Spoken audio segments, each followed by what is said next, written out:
بسم اللہ الرحمن الرحیم بسم اللہ الرحمن الرحیم لتبلغن فی اموالکم وانفسکم ولتسمعن من الذین اوتوا الكتاب من قبلکم ومن الذین اشرکوا اذى كثیرا وإن تصبروا وتتقوا فإن ذلك من عزم الأمور۔ ہر قسم کی بڑائی و کبریائی، حمد و ثنا اللہ رب العالمین کے لیے لائق و زیبا ہے۔ بعدہ بیش بہا درود و سلام نازل ہو تمام انبیاء کرام پر، خصوصاً ہمارے آخری نبی جناب محمد الرسول اللہ صلی اللہ علیہ وآلہ وسلم پر۔ قابل قدر بزرگوں، دوستوں، نوجوان ساتھیوں، پیارے بچوں، پردہ نشیں پیاری مائیں اور بہنیں، آج کے اس خطبہ جمعہ میں میں جو موضوع لے کر کے آپ کی خدمت میں حاضر ہوا ہوں، وہ موضوع ہے حالات اور تقاضے۔ ہمارے حالات کیا ہیں اور ہمیں کرنا کیا ہے، لاہ عمل کیا ہونا چاہیے۔ تو آئیے سب سے پہلے دیکھتے ہیں کہ ہم اور آپ جن حالات سے گزر رہے ہیں، اس طرح کے نیچے رکھ دیجیے، نیچے جن حالات سے ہم اور آپ گزر رہے ہیں، یہ بڑا ہی نازک وقت ہے۔ اس طرح کے حالات ہندوستانی مسلمانوں کے اوپر اس سے پہلے کبھی نہیں آئے، اور نہ ہی اس طرح کے حالات آنے کی ہمیں امید تھی، مگر ان اللہ یفعل ما یشاء، اللہ تعالیٰ جو چاہتا ہے، جیسے چاہتا ہے کرتا ہے۔ وَهُوَ عَلَى كُلِّ شَيْءٍ قَدِيرٌ، اور وہ ہر چیز کے اوپر قادر ہے، ہر چیز کے اوپر قدرت رکھنے والا ہے۔ ان اللہ حکیم، اللہ حکیم ہے۔ وفعل الحکیم لا يخلو عن الحکمہ، اس کا کوئی بھی کام حکمت سے خالی نہیں ہوا کرتا۔ یہ اور بات ہے کہ ہم اس کا ادراک نہ کر سکیں، ہمارا ذہن وہاں تک پہنچ نہ سکے، اللہ کی حکمتوں کو ہم سمجھ نہ سکیں۔ ان اللہ حکیم وفعل الحکیم لا یخلو عن الحکمہ، اس کا کوئی بھی کام حکمت سے خالی نہیں ہوا کرتا ہے۔ میں نے خطبہ مسنونہ کے بعد سورہ آل عمران کی ایک آیت کریمہ آپ کے سامنے پیش کی ہے۔ اللہ کہہ رہا ہے، خالق کائنات کہہ رہا ہے، ہمارا اور آپ کا پروردگار کہہ رہا ہے کہ اے مسلمانوں سنو، لَتُبْلَغُنَّ فِي أَمْوَالِكُمْ وَأَنفُسِكُمْ، کہ ہم تمہارا امتحان لیں گے، ہم تمہیں آزمائیں گے۔ اور عربی گرامر کے حساب سے شروع میں لام تاکید اور آخر میں نون تاکید لگا ہوا ہے کہ اے مسلمانوں، ہم تمہیں ضرور بالضرور آزمائیں گے، تمہارا ضرور بالضرور ہم امتحان لیں گے، تمہارے مالوں کے ذریعہ، تمہاری جانوں کے ذریعہ۔ وَلَنَبْلُوَنَّكُمْ بِشَيْءٍ مِّنَ الْخَوْفِ وَالْجُوعِ وَنَقْصٍ مِّنَ الْأَمْوَالِ وَالْأَنفُسِ وَالثَّمَرَاتِ وَبَشِّرِ الصَّابِرِينَ، کہ اے مسلمانوں، ہم تمہیں خوف کے ذریعہ، بھوک کے ذریعہ، جانوں کے، مالوں کے اور پھلوں میں کمی کے ذریعہ ہم تمہیں ضرور بالضرور آزمائیں گے۔ ایسے حالات کے اندر، ایسی کنڈیشن میں بشارت ہے، خوشخبری ہے ان لوگوں کے لیے، وبشر الصابرین، جو صبر کرتے ہیں، جو صبر کا دامن نہیں چھوڑتے، ایسے لوگوں کے لیے بشارت ہے، خوشخبری ہے۔ اور آگے اللہ ایک بات کہہ رہا ہے، ازل میں کہہ رہا ہے، آج وجود میں آ گیا ہے،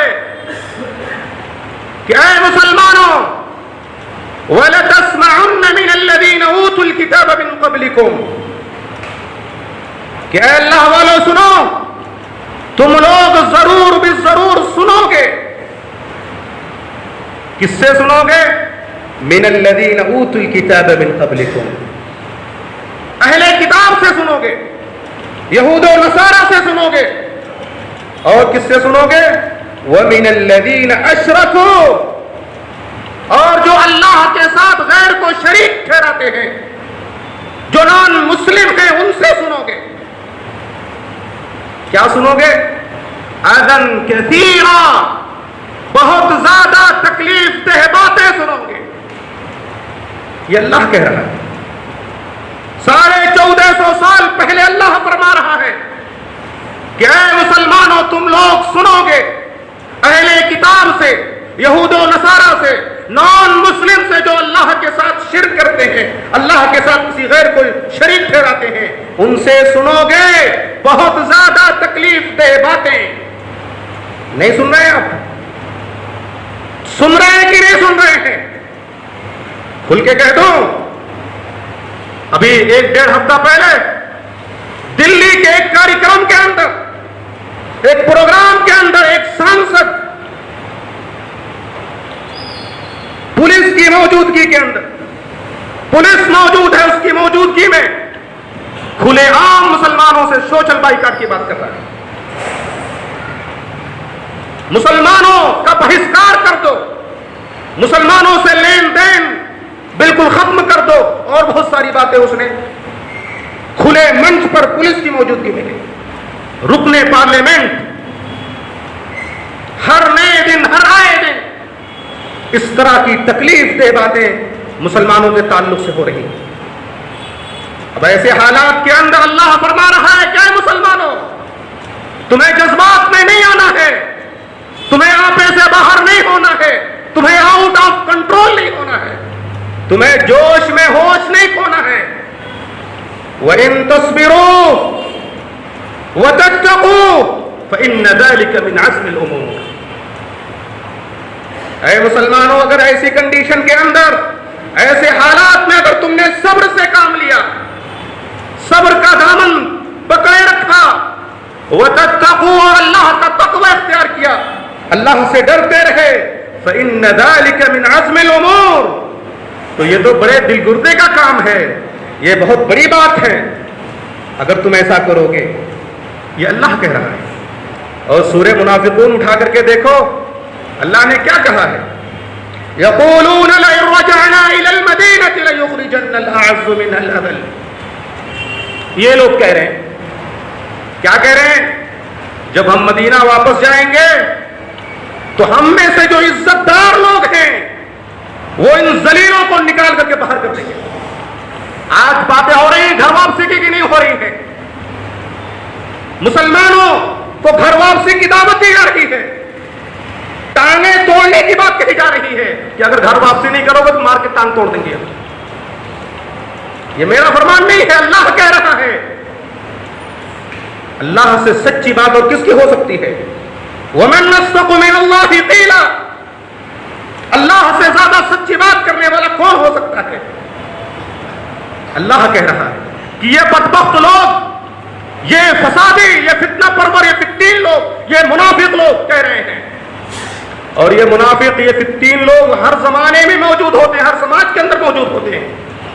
جب تک یہ کوئی فتنہ نہ دیکھ لیں، جب تک یہ کوئی شوشہ نہ دیکھ لیں، تب تک ان کا کھانا ہضم نہیں ہوتا ہے.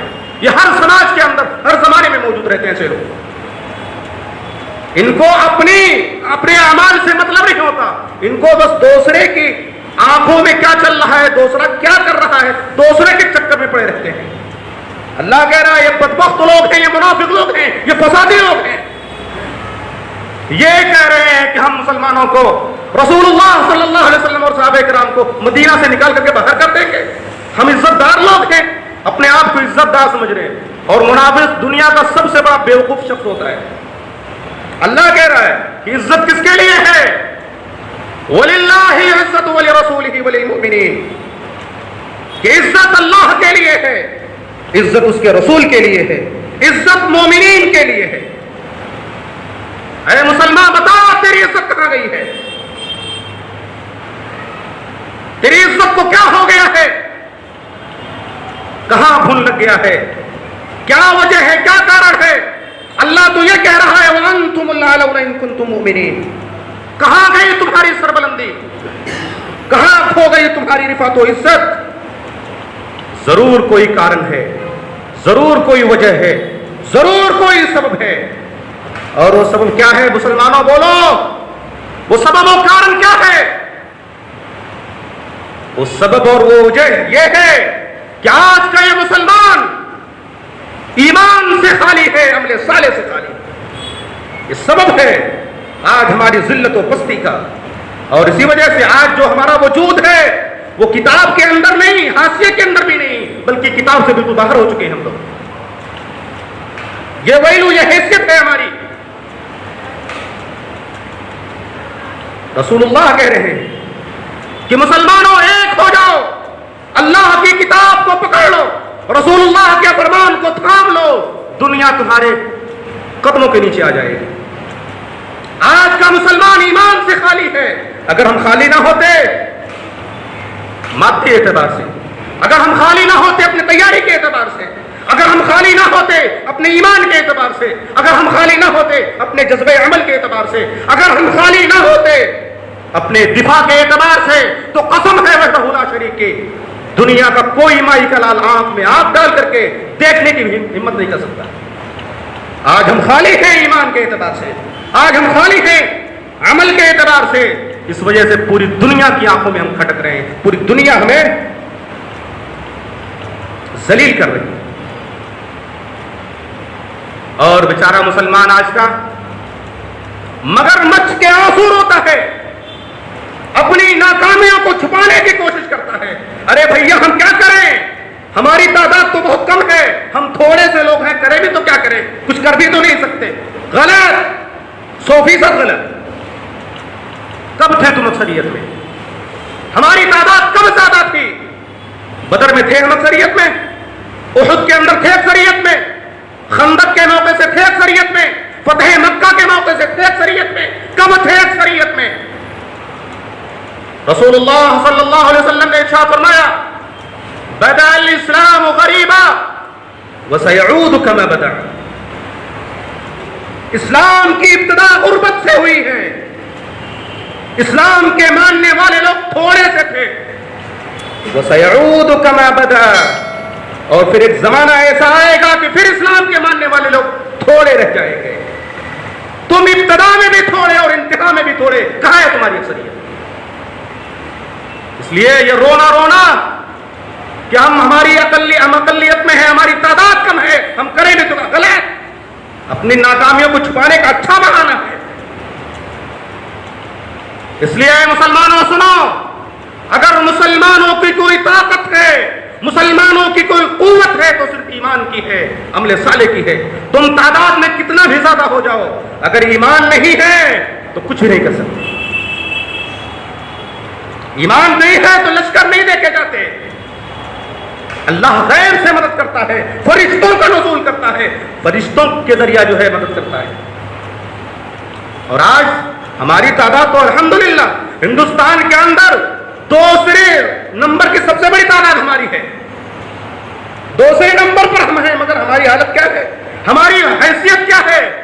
رسول اللہ صلی اللہ علیہ وسلم کے فرمان کے مطابق، آپ کی بھوشیوانی اور پیشین گوئی کے مطابق ایک زمانہ ایسا آئے گا کہ دنیا کی ساری قومیں تمہارے اوپر ایسے ٹوٹ پڑیں گی جیسے بھوکے دسترخوان کے اوپر ٹوٹ پڑتے ہیں. صحابہ کرام نے کہا یا رسول اللہ صلی اللہ علیہ وسلم، کیا اس وقت ہماری تعداد کم ہوگی؟ دیکھو تعداد کی بات آ رہی ہے. کیا اس وقت ہماری تعداد کم ہوگی؟ کہا نہیں، بل انتم کثیر ولکنکم غثاء کغثاء السیل. مسند احمد کی روایت ہے، اٹھا کر کے دیکھو، تمہاری تعداد کم نہیں ہوگی، تم بہت زیادہ ہوگے، لیکن تمہاری جو حالت ہوگی، تمہاری جو حیثیت، تمہاری جو ویلو ہوگی، وہ سیل روا میں بہ جانے والے خشے خاشاک کی طرح ہوگی. سیلاب دیکھا ہے؟ سیلاب جب پانی چلتا ہے، بہتا ہے، تو پانی کے اوپر جو تنکا بہ رہا ہوتا ہے اسی کو خشو خاشا کے اس تنکے کی کیا ویلو ہوتی ہے، وہی حیثیت آج مسلمانوں کی ہو گئی ہے۔ سیل رواں میں بہ جانے والے تنکے کی جو حیثیت ہے وہی حیثیت آج مسلمانوں کی ہو گئی ہے۔ اور ہم آپس میں لڑ رہے ہیں، ہماری لڑائی اپنوں ہی کے اندر ہے، خاندان سے لڑیں گے، بھائی سے لڑیں گے، پڑوسی سے لڑیں گے، دوسروں سے لڑنے کی طاقت نہیں ہے۔ گھر ہی میں لڑو، گھر کے شیر بنو، ہر کوئی اپنے گھر میں شیر ہوتا ہے۔ بہادری دکھانی ہے تو باہر نکل کر کے آؤ، لاہ عمل تیار کرو، حکمت اور پالیسی اپناؤ، تعلیم کے اندر آگے بڑھو، تعلیم کے میدان میں آگے بڑھو اور اپنے علم اور ہنر کا جھنڈا گاڑ دو۔ لیکن نہیں، صرف اپنے درمیان، اپنے معاشرے کے اندر، اپنے محلے میں، اپنے گھر میں، اپنے خاندان میں لڑائی کریں گے۔ صحابہ کرام نے کہا یا رسول اللہ صلی اللہ علیہ وسلم، اس کی وجہ کیا ہوگی؟ ہماری ویلو، ہماری حیثیت ایسی کیوں ہو جائے گی؟ تو آپ نے فرمایا حب الدنیا و کراہیت الموت، دنیا کی محبت اور موت سے نفرت۔ آج مسلمانوں بولو، دنیا کی محبت ہے کہ نہیں؟ موت سے نفرت ہے۔ ہر آدمی دنیا سے محبت کر رہا ہے، کسی کو کوئی شخص ایسا نہیں الا ماشاء اللہ کہ جسے دنیا سے محبت نہ ہو، موت سے نفرت ہو، ہر شخص ایسا موجود ہے۔ المہم کہنے کا مطلب یہ ہے کہ یہ آج ہمارے حالات ہیں، یہ ہے ہمارے خون کی ارزانی۔ آج ہندوستان کے اندر خاص طور سے ایک جانور کی عزت ہے مگر مسلمانوں کی عزت نہیں ہے۔ بڑے بڑے کرمنل اور ریپسٹ لوگوں کو سرے عام معافی نامہ دے دیا جاتا ہے اور ایک سچ بولنے والے شخص کو سلاخوں کے پیچھے ڈال دیا جاتا ہے، اسے ضمانت تک نہیں ملتی ہے۔ پھول اور مالے چڑھائے جاتے ہیں، لڈو کھلائے جاتے ہیں۔ یہ مسلمانوں کی حالت بن کر کے رہ گئی آج کے زمانے میں۔ ایسے حالات میں، ایسی کنڈیشن میں ہمیں کرنا کیا ہے؟ تقاضا کیا ہے؟ اس کا علاج کیا ہے کہ ہم اور آپ چین و سکون سے رہ سکیں، ہماری کھوئی ہوئی عزت واپس آ جائے، یہ ملک امن و شانتی کا، انتی کا گہوارہ بن جائے۔ تو آؤ ہم آپ کو بتاتے ہیں، اٹھاؤ بخاری شریف، اور اگر بخاری شریف اٹھانے کی طاقت نہیں ہے تو اٹھاؤ اللہ کے پاک غیر مبدل اور مقدس کتاب قرآن مجید کو اور کھولو سورۃ العلق اور پڑھو اقرأ باسم ربک الذی خلق، خلق الانسان من علق، اقرأ وربک الاکرم الذی علم بالقلم، علم الانسان ما لم یعلم۔ یہ چند آیتیں سورہ علق کی ابتدائی حضرت جبریل علیہ السلام لے کر کے رسول اللہ صلی اللہ علیہ وسلم کے پاس آ رہے ہیں۔ پڑھانے کی کیفیت بہت لمبی ہے، لے کر کے رسول اللہ ان آیتوں کو دوڑے دوڑے گھر آ رہے ہیں۔ حضرت خدیجہ رضی اللہ تعالیٰ عنہا سے کہہ رہے ہیں زملونی زملونی، مجھے چادر اڑا دو، مجھے کمبل اڑا دو۔ آپ کو چادر اور کمبل اڑا دیا گیا۔ جب آپ کو تھوڑا سا اطمینان ہوا، آپ کی گھبراہٹ ختم ہوئی، تو کہا ہے خدیجہ، کہا یا رسول اللہ کیا بات ہے؟ کہا خدیجہ مجھے میری جان کا خطرہ ہے، میں اپنی جان کا خطرہ محسوس کر رہا ہوں۔ دیکھ رہے رسول اللہ کہہ رہے ہیں کہ اے خدیجہ مجھے اپنی جان کا خطرہ معلوم لگ رہا ہے۔ اے مسلمانوں، اگر آپ کو اپنی جان کا خطرہ ہے، آپ کو اپنی مال کا خطرہ ہے، آپ کو اپنی عزت و آبرو کا خطرہ ہے، آپ کو مسلم محلے کے اندر حملے کا خطرہ ہے، آپ کو سفر کے اندر خطرہ ہے، حضر کے اندر خطرہ ہے، کورٹ اور کچہری میں خطرہ ہے، کیونکہ آپ کو معلوم ہے کہ انٹرنیشنل لیول پر سازش ایسی چل رہی ہے کہ سوئی گھوم گھما کر کے مسلمانوں کے اوپر آنے والی ہے۔ آپ کو معلوم ہے، آپ تہ میں جائیں گے تو ساری حقیقتیں کھل کر کے آشکارا ہو جائیں گے۔ اگر آپ کو خطرہ ہے تو حضرت خدیجہ رضی اللہ تعالیٰ عنہ کے اس فارمولے کو، اس نسخے کو اپنا کر کے دیکھو۔ اے خدیجہ مجھے اپنی جان کا خطرہ محسوس ہو رہا ہے۔ اس موقع سے ایسے نازک حالات میں حضرت خدیجہ رضی اللہ تعالیٰ عنہ نے جو منشور پیش کیا، جو لاہ عمل آپ کے سامنے رکھا، جو فارمولہ آپ کو بتایا، اپنا لو، آپ کی جان نہیں جائے گی، آپ خطرے میں نہیں رہیں گے، آپ کی عزت پر کوئی آنچ نہیں آئے گی۔ نوٹ کر لو آپ۔ خدیجہ رضی اللہ تعالیٰ عنہ نے کیا کہا؟ کلا لا یخزیک اللہ ابدا، ہرگز نہیں، اللہ آپ کو ذلیل نہیں کرے گا، اللہ آپ کو رسوا نہیں کرے گا، آپ خطرے میں نہیں ہیں، آپ خطرے سے بالکل باہر ہیں۔ یا رسول اللہ اللہ آپ کو ذلیل نہیں کرے گا، ضائع نہیں کرے گا. کیوں؟ دلیل دے رہے ہیں انک لتصل الرحم. یا رسول اللہ صلی اللہ علیہ وسلم آپ تو صلہ رحمی کرتے ہیں. صلہ رحمی کرتے ہیں، کیا مطلب ہے صلہ رحمی کا؟ آپ رشتوں کو جوڑتے ہیں. یہ باپ ہے، یہ بیٹا،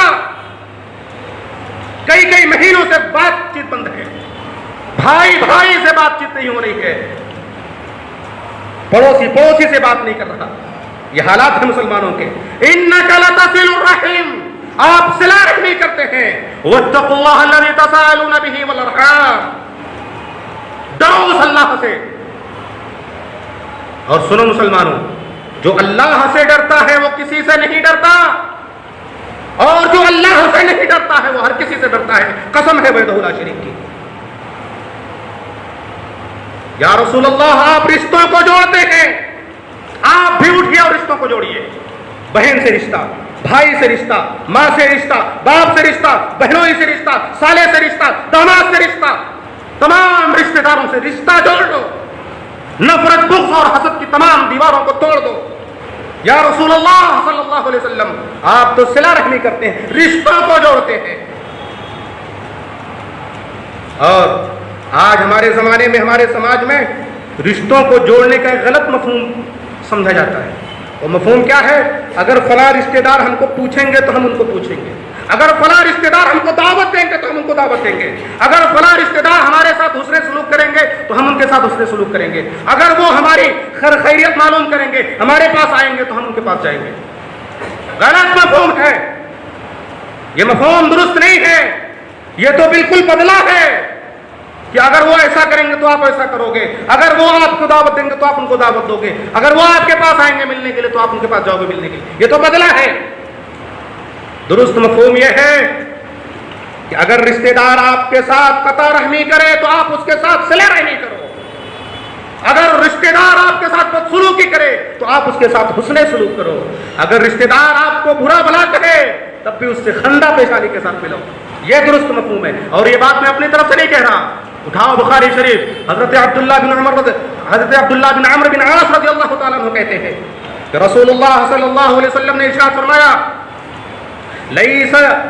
لیس الواصل بالمکافی ولكن الواصل الذي اذا قطعت رحمه وصلها.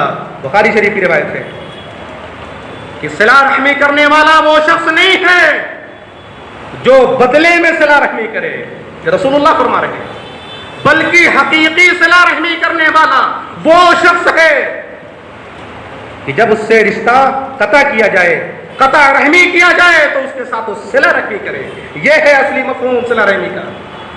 اور مسلم شریف کی روایت اٹھا کر کے دیکھو، حضرت ابو ہریرہ رضی اللہ تعالیٰ عنہ فرماتے ہیں کہ ایک آدمی رسول اللہ صلی اللہ علیہ وسلم کی خدمت میں آیا، کہا یا رسول اللہ صلی اللہ علیہ وسلم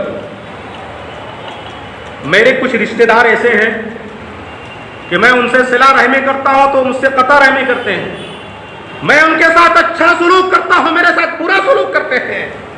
یا رسول اللہ صلی اللہ علیہ وسلم میں ان سے حوصلے سے پیش آتا ہوں تو وہ مجھ سے جاہلوں جیسا برتاؤ کرتے ہیں.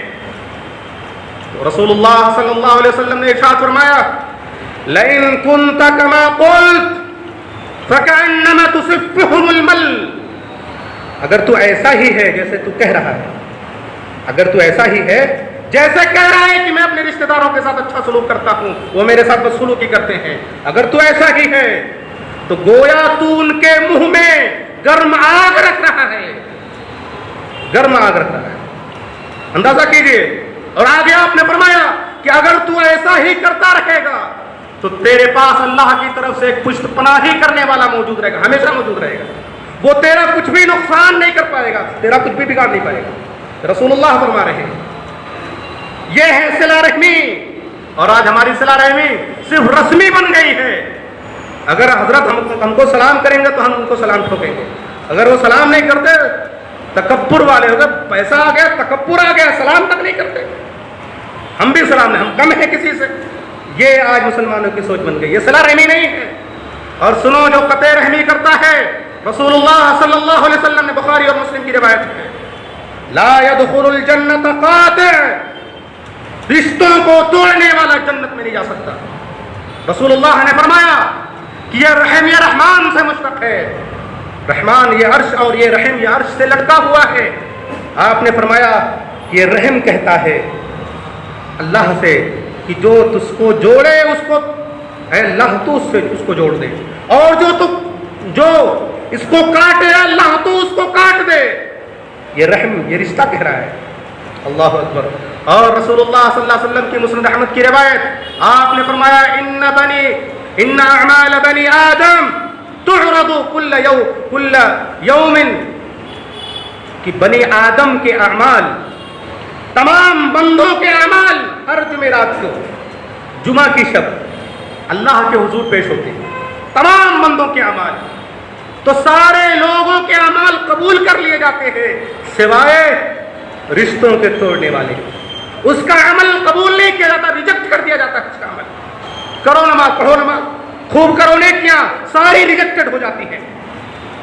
یہ ہے رشتے صلہ رحمی۔ یا رسول اللہ صلی اللہ علیہ وسلم، آپ رشتوں کو جوڑتے ہیں، اللہ آپ کو ضائع نہیں کرے گا، اللہ آپ کو ذلیل نہیں کرے گا۔ اور دوسرا منشور جو حضرت خدیجہ رضی اللہ تعالیٰ عنہ نے پیش کیا، یا رسول اللہ آپ مہمان نوازی کرتے ہیں۔ آج کہاں رہ گئے مہمان نوازی؟ رشتہ دار ملتا ہے راستے میں بھی مل جائے، السلام علیکم، وعلیکم السلام، ایسا ہے میں بہت ایمرجنسی کام سے نکلا ہوا ہوں، پھر ملتے ہیں انشاءاللہ، اور اگلی گلی سے گھوم کر کے جا کے گھر کے اندر بیٹھ جاتے ہیں، کوئی ایمرجنسی کام نہیں تھا۔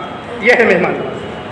آج یہ ہے مسلمانوں کا اخلاق۔ اے مسلمانوں، اخلاقی مظاہرہ کرو۔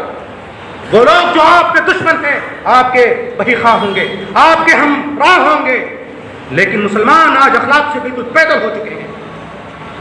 اور جہاں تک میری نظر ہے قرآن و سنت کے اعتبار سے،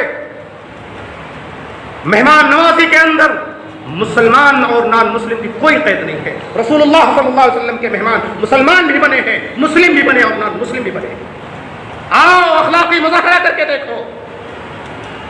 اور تیسرا منشور حضرت خدیجہ رضی اللہ تعالی عنہ نے جو پیش کیا، اے اللہ کے رسول صلی اللہ علیہ وسلم، اللہ آپ کو ضائع نہیں کرے گا، آپ کی جان نہیں جائے گی، آپ خطرے سے بالکل باہر ہیں۔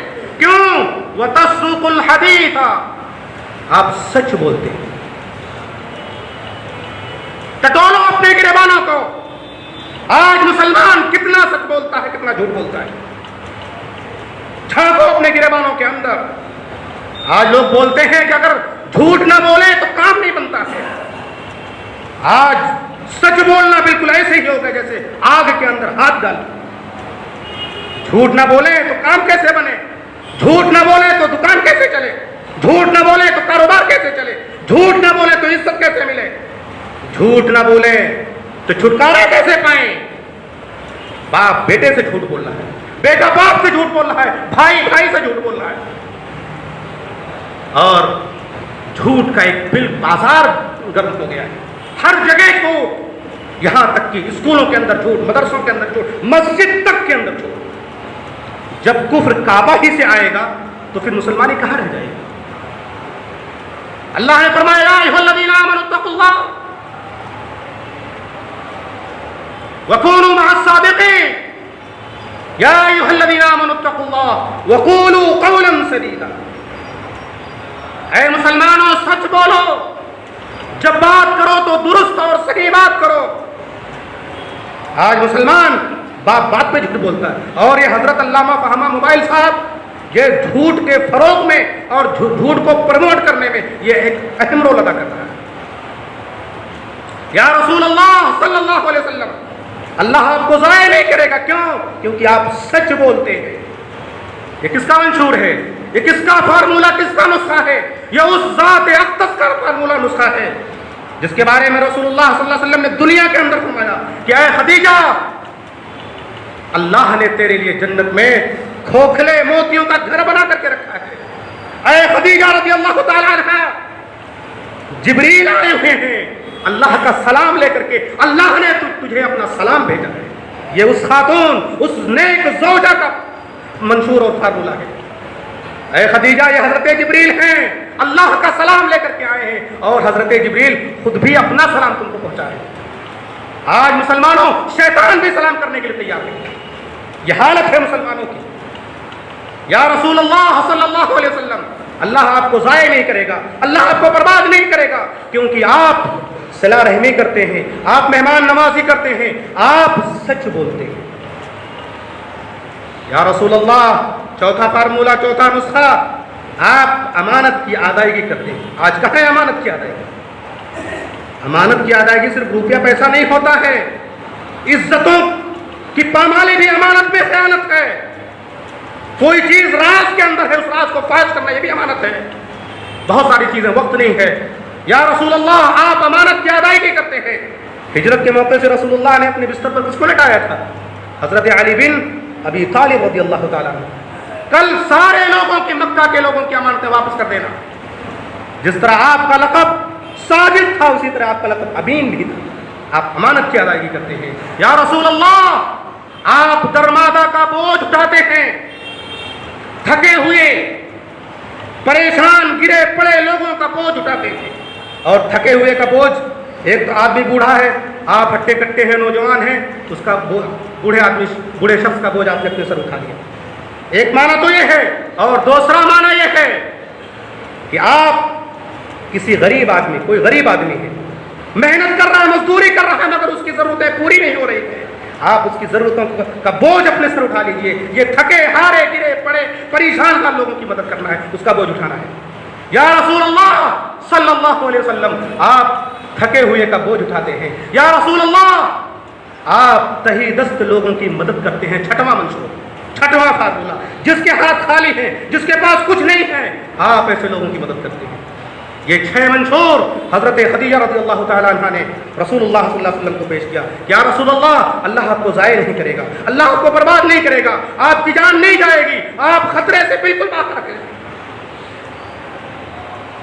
ایسے حالات میں، ایسی کنڈیشن میں ہمیں اور آپ کو حضرت خدیجہ رضی اللہ تعالیٰ عنہ کے بتائے ہوئے فارمولے کو، ان کے نسخے کو اپنانے کی ضرورت ہے. مسلمانوں، امن و امان مل جائے گا، سکھ اور شانتی نصیب ہو جائے گی. اے اللہ، ہم تجھ سے دعا کرتے ہیں کہ آج یہ ہندوستان کی خصوصی خاص طور سے یہ حالات ہمارے موافق بالکل نہیں ہیں، ہمارے مخالف ہیں. ہندوستان کی فضا ہمارے خلاف ہے. اے اللہ، تو اس فضا کو ہمارے لیے ہموار کر دے. اے اللہ، ہم میں جو لوگ بھی زندہ ہیں انہیں ایمان اور عمل صالح کی توفیق عطا فرما. اے اللہ، ہم میں جو لوگ بیمار ہیں ان کو شفاء کاملہ و عاجلہ عطا فرما. اے اللہ، ہم میں سے جو لوگ گزر چکے ہیں، اے اللہ تو ان کو کروٹ کروٹ جنت نصیب عطا فرما. اے اللہ، جنہوں نے اس مسجد کو بنایا ہے ان میں سے جو لوگ گزر چکے ہیں، جو لوگ تیری رحمت کو جا چکے ہیں، اے اللہ ان کو کروٹ کروٹ جنت نصیب فرما. ان کے گناہوں کو، ان کو لغزشوں کو معاف فرما. اور اے اللہ، ان میں سے جو لوگ زندہ ہیں، جو تیرے اس دین کی خدمت کر رہے ہیں، تیرے گھر کی حفاظت کر رہے ہیں، اے اللہ تو ان کو صحت عطا فرما، ان کو لمبی زندگی عطا فرما، ان کو حسن نیت اور اخلاص کے ساتھ بہتر کام کرنے کی توفیق عطا فرما. اور اے اللہ، جو لوگ تیرے اس گھر کو آباد کیے ہوئے ہیں، اے اللہ تو ان کو شاد و آباد رکھ. اے اللہ، ان کی جائز مرادوں کو پوری فرما. اے اللہ، ہم تمام مسلمانوں کو جب تک زندہ رکھ، اسلام پر زندہ رکھ، اور جب ہمارا خاتمہ ہو تو ایمان پر ہو. اقول لکم ما تسمعون واستغفر اللہ لی ولکم ولسائر المسلمین واستغفروہ انہ هو الغفور الرحیم.